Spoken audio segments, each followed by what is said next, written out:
ከብዙሃን ልብ ውስጥ በቀላሉ ሊወጣ ያልቻለ ጉዳይ ሆኗል። ነገሩ አንዳንዴ ረገብ ያለ ይመስላል እንጂ እንደገና ተመልሶ ልክ እንደ አዲስ የሚጎርና በብዙሃን ኢትዮጵያውያን ዘንድ የሚነሳ ጥያቄ ሆኖ ቀጥሏል።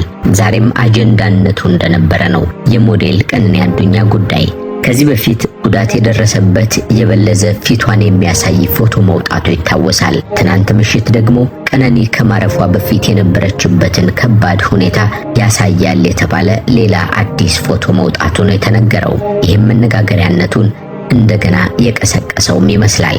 አዲስ የወጣው ፎቶ ምን አይነት ገጽታዎችን የያዘ ነው? ምን አይነት ምስጢሮችንስ እንዲሁ ያካተተ ነው? ፎቶው ከወጣ በኋላ ማህበረሰቡስ የሰጠው አስተያየት ምን ይመስላል? ሁሉንም እንመለከተዋለን። አንዳንዶች ወንድሟ እንደሆነ፣ ሌላኞች ደግሞ አጎቷ ነው ብለው የሚጠቁሙት ቤተሰቧ ያወጣው አነጋጋሪ ምስጢሮችም እንዳሉ ተነግሯል። ምን አይነት ምስጢሮች ይሆኑ? እንነግራችኋለን። ሰላም እንደምን አላችሁ የተወደዳችሁ ጎራ ስቱዲዮ ቤተሰቦች። ጎራ ስቱዲዮ ወቅታዊ፣ ማህበራዊ፣ አዝናኝና አስተማሪ የሆኑ ልዩ ታሪኮችን በመዳሰስ ወደ እናንተ ውድ ተመልካቾች የሚያቀርብ ሚዲያችን ነውና ሰብስክራይብ እንድታደርጉን በአክብሮት እንጠይቃችኋለን። ዛሬም ከሞዴል ቀነኒ አዱኛ ጋር በተገናኘ የወጣውን አዲስ አነጋጋሪ ፎቶ መነሻ በማድረግ ይህንን መሰናዶ አዘጋጅተን እናቀርባለን። እስከ መጨረሻው ከኛ ጋር ተሆኑ ዘንድ ጋበዝን።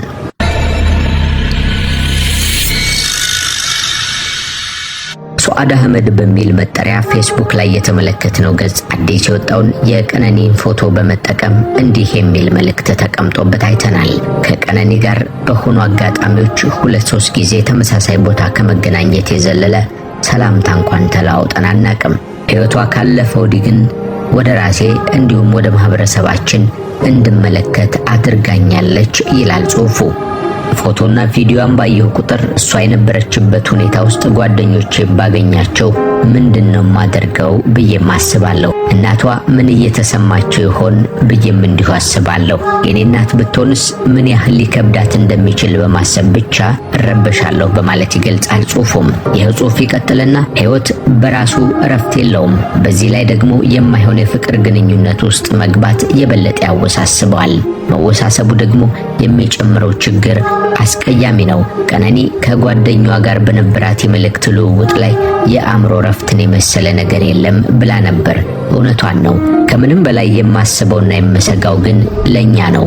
ለካስ ሁላችንም ለሴቶች መብት ዋጋ የማይሰጥ ስርዓተ ፖለቲካ ተባባሪ ነበርን። አሁን ፍሬውን እያየነው ነው። ዝምታችንና ግዴለሽነታችን በደንብ ይናገራል። ቀደም ብለን የጠቀስነው ሱአድ አህመድ የተሰኘ ፌስቡክ ገጽ ላይ ያገኘነው ጽሑፍ ነው። በመግቢያችን ላይ እንዳመላከትናችሁ ከዚህ ቀደምም ፕሮግራማችን አዘጋጅተን እንዳሳየናችሁ ቀነኒ ፊቷ በልዞ እጅግ የሚያስፈራና የሚያሳዝን ሁኔታዋን ፍንትው አድርጎ ያሳያል የተባለ ፎቶ በልዩ ልዩ ማህበራዊ ሚዲያዎች ላይ ሲዘዋወር ነበር። ከትናንት ምሽት ጀምሮ ደግሞ ሌላ ፎቶ በመውጣቱ ይህም ነገሩን እንደ አዲስ እንዲነሳ አድርጎታል። አዲስ የወጣው ፎቶ ታዲያ ቀነኒ ፊቷ በመላ አብጦም አይኖቿ ብዙ እንባን ያፈሰሱ በሚመስል ሁኔታም ቀልተውና ዙሪያቸው አሞቅሞቆም ይታያል። ይህም የሆነ ከባድ ሁኔታ ውስጥ እንደነበረች ያመላክታል የሚሉ አስተያየቶች እንዲበዙ እያደረገ ነው። ይህንንም ተከትሎ ነው እችም ቀነኒ ናት በሚል መልእክት አስከትሎ ፎቶው ማህበራዊ ሚዲያውን ያጥለቀለቀው። በማህበራዊ ሚዲያ ላይ ካገኘነው እጅግ ከሚያሳዝኑ ጽሑፎች መካከል አንዱን ደግሞ አስከትለን እንገራችሁ። እንባዋን አብሳ ችግሯንም በልቧ ይዛና ፍርሃቷን ተቋቁማ ምትም ቢሆን ስድብ፣ እንግልትም ቢሆን መሰበር፣ ሴት ነሽ ትችያለሽ ኑሪ በሚል ማህበረሰብ ታስራ ሁሉን ችላ አብራ ስቃና ተጫውታ ለማለፍ ሳይደብቋት ተደብቃ መኖርን መርጣ ጊዜ ደበቀቻት ወጣት ይላል ጽሑፉም። አስከትሎም ወጣ ብትነግረን ስለማናምናት እውነቴ ይሄ ነው ብላ ብትነግረን እንኳን እሱ አይደለም ስለምንላትና ስለምንዘባበትባት እንዴትስ ትተይዋለሽ ክብርሽ ጎድሏል ብለን ስለምናንቋሽሻት ጊዜ ቀደመቻት ባለብዙ ህልም ጎበዝ ሴት እንዲሆን አቀረች። የኛ ድክመት ውጤት ይህች ናት ቀነኒ በማለት ይህንን ትናንት የወጣውን ፎቶ አስከትሎም ከወጡ ጽሑፎች መካከል ያገኘነው አሳዛኝ መልእክት ነው። ደስተኛ መስላ ትኖር ነበር። እየጨፈረች ቪዲዮ ትሰራ ነበር። ከአንገት በላይ ፈገግ እያለች ወዳጆቿንም ትሸውድ ነበር። ነገር ግን እንደ ምላስ እንደ ጥርስ አይን አይዋሽምና ምን አይነት ከባድ ሁኔታ ውስጥ እንደነበረች አይኖቿ ምስክር ናቸው። እችም ቀነኒ ነበረች ተብሎ ከዚሁ ከትናንቱ አዲስ ከወጣው ፎቶ ጋር የወጣ በማህበራዊ ሚዲያ ላይ ያገኘነው ሌላኛው ጽሑፍ ነው። ቀነኒ ስንት ነገር ይሆን የደረሰባት? ኢዮብ ሸዋነህ ይህንኑ ፎቶ ተጠቅሞ አጭር የሆነ አሳዛኝ መልእክቱን አስቀምጧል። ሞዴልና የማስታወቂያ ባለሙያ የሆነችው የቀነኒ አዱኛ ወንድም ወይም ደግሞ አጎት እየተባለ የተጠቀሰ ቤተሰቧ አንድ መልእክት ማስተላለፉ ይታወሳል። ይህ መልእክቱም በብዙሃን ዘንድ መነጋገሪያ ሆኖ ሰነባብቷል። በጣም እንደሚቀራረቡ ይጠቅሳል። ራይድ እንኳን አንዷለም ሲፈልግ ቀነኒ ለኔ ደውላ እኔ ነኝ የማመቻችለት፣ እሷም ቢሆን እንደዛው። ይሄ ነገር ሲፈጠር ግን አልተነገረኝም፣ ደበቁኝ። ለምን ደበቁኝ? ይሄ ትልቅ ጥያቄ ይፈጥራል ሲል ይናገራል። ቀነኒ ከሞተች በኋላ የአስከሬን ምርመራ ከመደረጉ ቀደም ብሎ እህቴ እነሱ ጋር ስትደርስ የአንዷለም ወንድምና ሰራተኛ በረንዳውን እያጠቡ ነበረም የደረሰችው። ይህም አሻራ ለማጥፋት እንደሆነ ያሳያል ሲል አነጋጋሪ ነገር ተናግሯል። እንደተባለው ከአምስተኛ ፎቅ ከወደቀች ጭንቅላቷ መፈንዳት ወይም ደግሞ ሌላ ምልክት ይኖርባት ነበረም። ነገር ግን ቀነኒ ምንም አይነት መፈጥፈጧን የሚያሳይ ምልክት አላየንም ሲል አነጋጋሪ ነገር ተናግሯል። ይህም ታዲያ ቀነኒ ከአምስተኛ ፎቅ ወድቃ ሞተች ለሚለው ለተነገረው መልእክት ጥያቄን የፈጠረ ጉዳይ ሆኗል። የቀነኒ እውነት ምን ይሆን?